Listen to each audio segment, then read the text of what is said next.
Ako príklad klasickej sklárskej umelecko-remeselnej práce bola zvolená výroba pohára, ktorým sa rozumie nádoba s kalichom, obvykle na krátkej stopke. Pohár mal vždy medzi ostatnými používanými predmetmi výnimočné postavenie. Podľa Ottovho náučného slovníka už od čias starého Egypta i v ďalších kultúrách symbolizoval hojnosť a mávali ho hrdinovia predstavujúci múdrosť, moc a silu. Bol vyrábaný z rôznych materiálov ako kov, drevo, slonovina, kameň a rôznymi spôsobmi dekorovaný. Po zvládnutí technológie bol neskôr najčastejšie vyrábaný zo skla. Pre ilustráciu umelecko-remeselnej tradície uvádzame na nasledujúcich fotografiách zábery dobových pohárov, prevzaté z knihy Antonína Langhamra Legenda o českém skle, ktorú vydalo nakladateľstvo Tigris v Zlíne roku 1999. Zvestovanie. Pohár z číreho, mangánom zbarveného skla, zdobený hmlou z farebných smaltov. Čechy okolo roku 1580.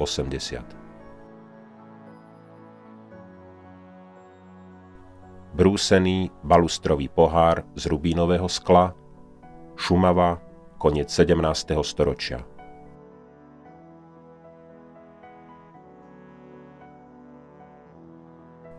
Brúsený balustrový pohár z rubínovo a zlatonitkovaného číreho skla, Šumava, koniec 17. storočia. Brúsený pohár s rytým portrétom cisára Leopolda I. a so zatavenými rubínovými nitkami v stopke, sklo snáď z južných Čiech, rytina zo Slieska okolo roku 1700. Pohár z číreho, medenným rubínom prejímaného a prebrusovaného skla s portrétnou rytinou cisára Ferdinanda I., pravdepodobne Dominik Biman, Nový sviet 1836 až 1837. Posledná večera. Brúsený pohár s vekom z číreho, žltolazurovaného, zlateného a ritého skla, pravdepodobne práca Eduarda Bendu, Jablonecko, okolo roku 1840. Pohár, hutne zdobený a zlatený, Nový sviet, okolo roku 1880. Posledný z prezentovaných pohárov je inšpirovaný predchádzajúcim pohárom z druhej polovice 19. storočia a nasledujúce zábery zachytávajú jednotlivé fázy pri jeho tvarovaní, ktoré trvá približne 12 minút a je k nemu potrebných 20 úkonov. Počas celého takto dlhého postupu je treba opakovaným nahrievaním polotovaru na píšťale udržiavať jeho viskozitu v medziach tvarovateľnosti. Práca so žeravou hmotou v blízkosti pece vyžaduje dodržiavanie poriadku a ďalších zásad bezpečnosti práce. Základom úspešného diela je zodpovedajúca príprava pracoviska, ktorá musí zahŕňať nielen vhodnú teplotu skloviny pre spracovanie, ale aj kvalitné pomôcky a náradie. Počas výroby pohára je používaných viacero pomôcok a náradia, ako sú sklárska píšťala, naberák, zvalák, podvalák, zárezka, pinzeta, gulaté nožnice, tvarovacie kliešte, odrážák, klapačka, vidlička. Pri naberávaní skloviny nesmú byť opomenuté sklárske okuliare chrániace zrak pred škodlivým žiarením skloviny pri vysokej teplote. Okrem týchto pomôcok sú potrebné i formy, najskôr to bude optická forma, je to zvláštny druh predformy s drôtou, nožou alebo celokovová s trňmi, otvormi a výstupkami, ktorých úlohou je vytvoriť dekor a nerovnomerne ochladiť povrch skla. Pri ďalšom spracovaní sa potom v dôsledku rozdielnej viskozity vytvorí nerovnomerná hrúbka steny a tak získa tvarovaný výrobok požadovaný predtvar, optický dekor. Pre tento typ pohárov použijeme nožovú optickú formu. Pre vyfúknutie kalichu pohára použijeme dvojdielnu drevennú formu z bukového dreva.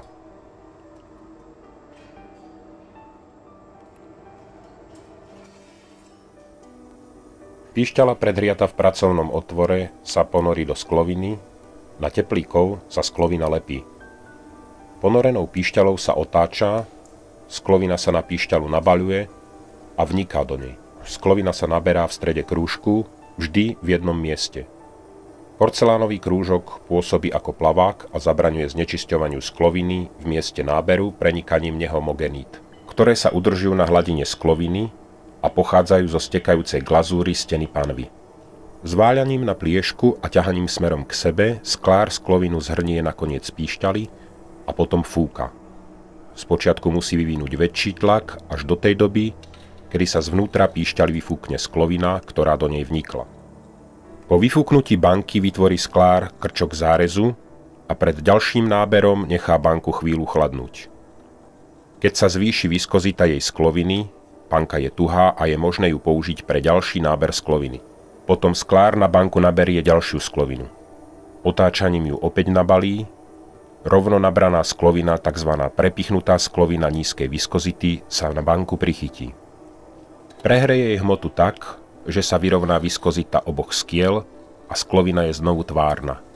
Tento postup je potrebný preto, že na prvé vnorenie píšťaly do skloviny nemožno nabrať dostatočné množstvo skla. Takto nabranú dávku skloviny sklár zváľa vo zvaláku.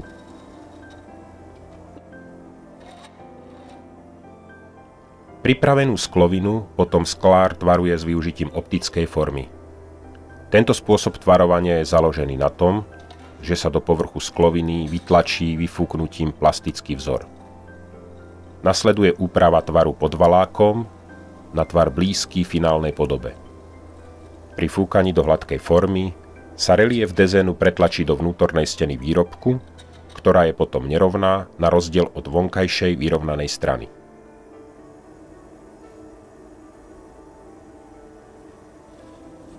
Po nahriati potom sklár takto pripravenú dávku skloviny za neustáleho otáčania a fúkania vyfukuje do dvojdielnej rotačnej drevenej formy. Pri dofúknutí poklesne teplota skla hlavice výrobku. V prípade ako tento, kedy ide o zložitejší výrobok vyžadujúci ďalšie tvarovanie, je potrebné zvýšiť teplotu skla v tesnej blízkosti píšťaly, slangovo povedané tzv. Noplu. To sa robí jeho obložením sklovinou s vyššou teplotou. Týmto opätovným prehriatím skla pri píšťale sa zamedzí vzniku prechodného napätia, ktoré by spôsobilo zaprasknutie alebo odprasknutie výrobku.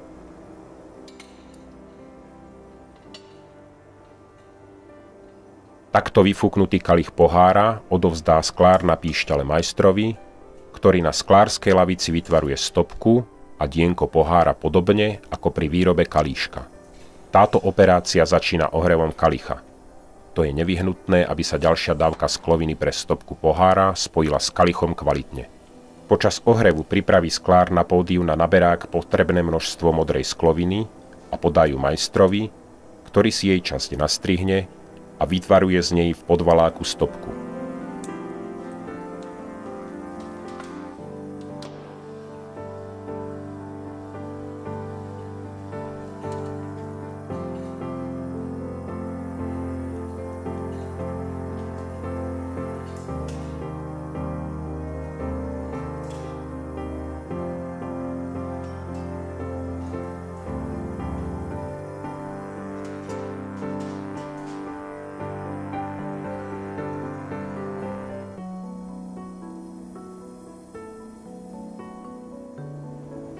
Následne odovzdá píšťalu s polotovarom na pódium pre ohrev celého výrobku. Po každom tvarovacom úkone, počas ktorého dôjde k poklesu teploty výrobku, je treba výrobok vždy nahriať v pracovnom otvore pece, aby sa obnovila tvarovateľnosť skla. Sklár na pódiu pripraví menšie množstvo skloviny do naberáku, aby ho podal majstrovi pre vytvarovanie dienka.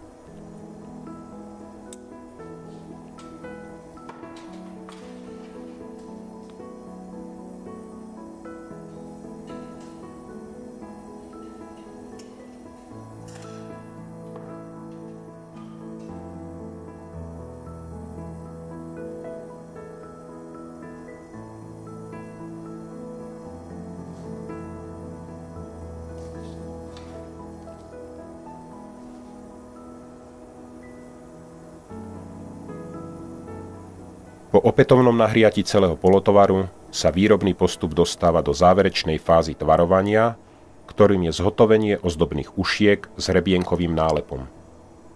Táto tradičná technika vyžaduje vždy dobré a rovnomerné prehriatie výrobku, aby zlepený spoj bol kvalitný a súčasne sa obmedzilo pnutie vznikajúce počas zlepovaní. Nedodržanie tejto zásady by mohlo byť príčinou prasknutia výrobku. Pomocník nabere potrebné množstvo modrej skloviny, zváľajú na pliešku a podá na nastrihnutie a vytvarovanie uška.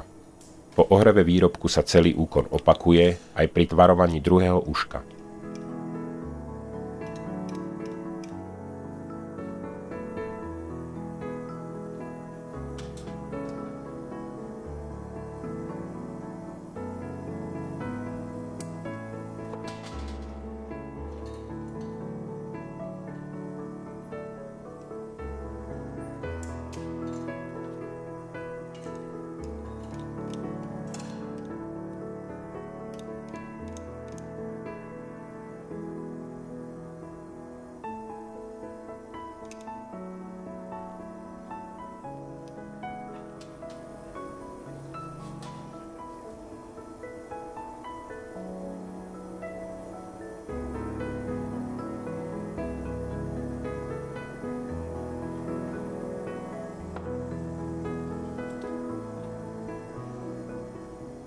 Takto vytvarované ušká sú nakoniec ozdobené hrebienkovým nálepom.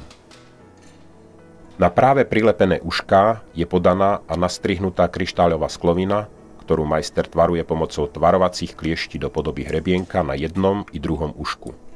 Nasleduje ohrev výrobku.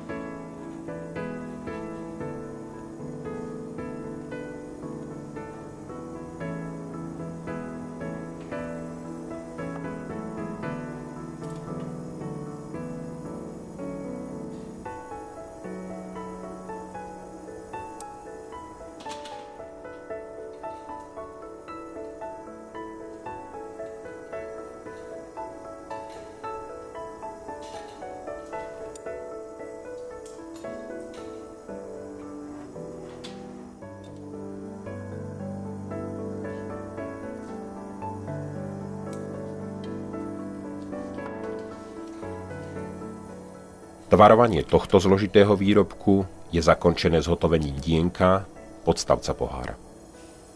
Z nastrihnutej skloviny na vopred vytvarovaný gombík je v klapačke vytvarované dienko.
Nakoniec je hlavica výrobku obložená teplou sklovinou. Tento úkon slúži k jej lokálnemu prehriatiu, čím odstraňuje riziko zaprasknutia hotového výrobku pri jeho urazení do vidličky.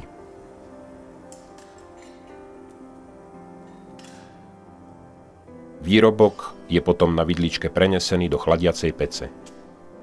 Sklo nie je hmota výnimočná iba svojimi optickými vlastnosťami a estetickými možnosťami, ale tiež nutnosťou chladenia. Toto riadené tepelné spracovanie výrobku po tvarovaní je ďalšou nevyhnutnou fázou výrobného procesu.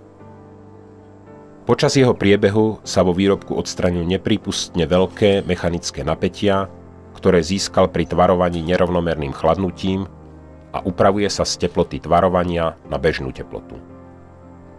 Chladenie je nevyhnutné pri všetkých sklárskych výrobách s výnimkou sklených vlákien a výrobkov, ktorých rozmery sú také malé, že v nich nemôže vzniknúť pri ohreve alebo ochladení teplotný gradient. Ten je potom spolu s rozťažnosťou príčinou vzniku napätia, ktoré môže spôsobiť deštrukciu skleného výrobku. Pre podmienky ateliérovej sklárskej výroby sú najvhodnejšie komorové chladiace pece vyhrievané zemným plynom alebo elektrinou. Po vychladení sú na ďalšie tzv. Prvotné opracovanie pripustené výlučne bezchybné výrobky. Výrobky s vadami sú črepované a použité ako surovina pre tavenie skla. Prvotné opracovanie v tomto prípade zahŕňa tzv. Pukanie, oddeľovanie hlavíc výrobkov, obrusovanie roviny opuknutého výrobku a tzv. Sámovanie, obrúsenie vnútornej a vonkajšej hrany okrajov. Pri pukaní je zámerne vo veľmi úzkom páse jednostranne zahrievaný sklenený predmet, otáčajúci sa okolo svojej osy.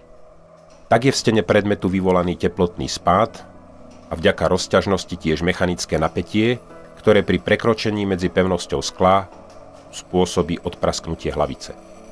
Je účelné narušiť v pukajúcej rovine povrch skla tvrdokovým rezacím nástrojom. Takto možno presne určiť rovinu pukania a urýchliť ho. Najčastejší spôsob pukania využíva úzky plameň zemného plynu a kyslíku.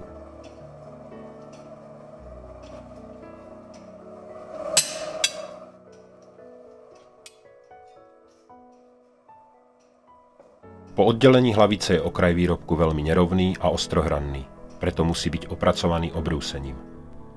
Obrúsenie je mechanický spôsob úpravy povrchu skla.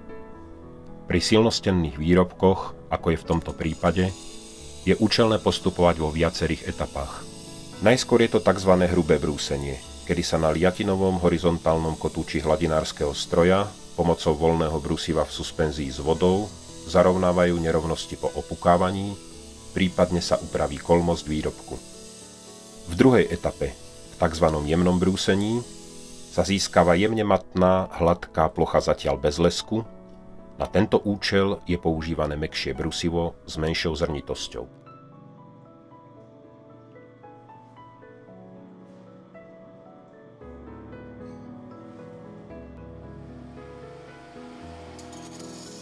Na dosiahnutie požadovanej kvality je potrebné obrúsenie vonkajších a vnútorných okrajov kalichu. Táto operácia sa nazýva sámovanie. V tomto prípade je vykonávané na brusičskom stroji diamantovým kotúčom chladeným vodou.